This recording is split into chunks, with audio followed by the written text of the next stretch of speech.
I'm Bryan DeLuca and this is Design It. Today we're talking all about road trips, not just any road trips, but road trips in long-range EVs. But before we do that, make sure you like and follow. So if you're like me, you love road trips. Recently, my son moved from New York to California, and one of his buddies who was moving with him decided he wanted to bring his car, which happened to be an electric vehicle, which was a Tesla. And when my son told me they were going to drive this Tesla across country, I sort of was like, wow, how's charging going to work, right? So it brought up this whole conversation, and he was explaining the car maps it out, and they weren't really sure. It seemed to like zigzag, up and down across the country, and they weren't really sure how it was going to go. Now, what was interesting is his first stop was a place that we stop at all the time, which is about a 13.5-hour trip with stops in a gasoline vehicle. It took them about 17.5 hours, so it got me really curious.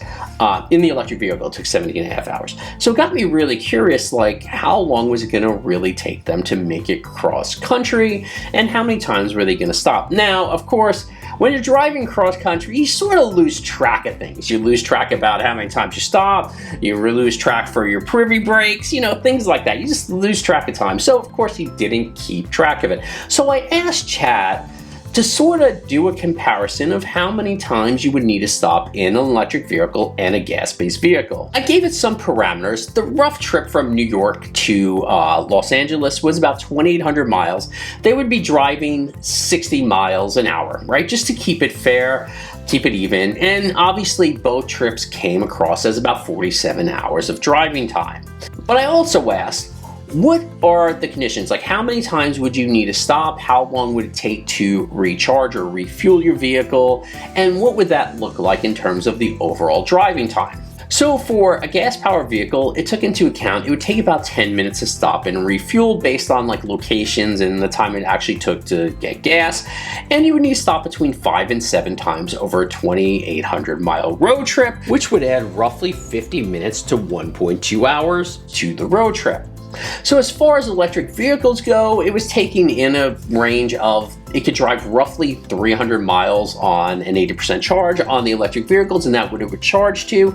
And roughly you would have to stop between 7 and 9 times for about half an hour each time to charge the electric vehicle. And that would vary depending on charging speeds, adding and location of chargers, adding an additional 3.5 to 9 hours to the trip.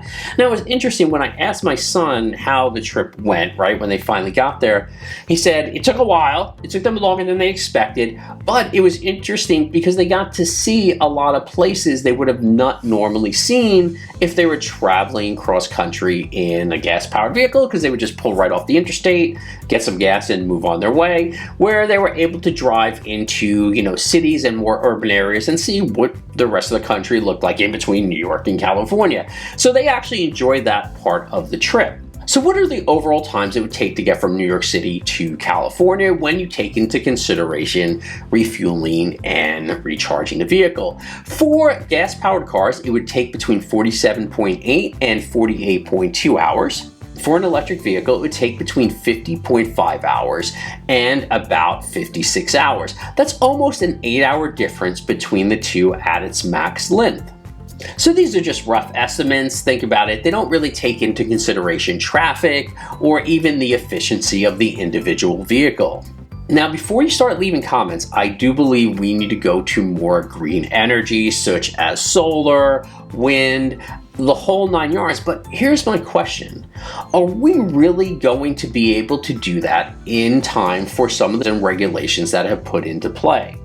So I asked Chad to also create a chart that took in some of the critical aspects, such as infrastructure availability, charging times, when you're driving cross-country in an EV or a gas-powered vehicle, and compare them. And what it did is it actually created this chart where it ranked them from 1 to 5, with 5 being the best outcome. I'm going to drop that chart right here, and I'm actually very curious what all of you think about it. For more on technology and electronics, make sure you like and follow eDesign It.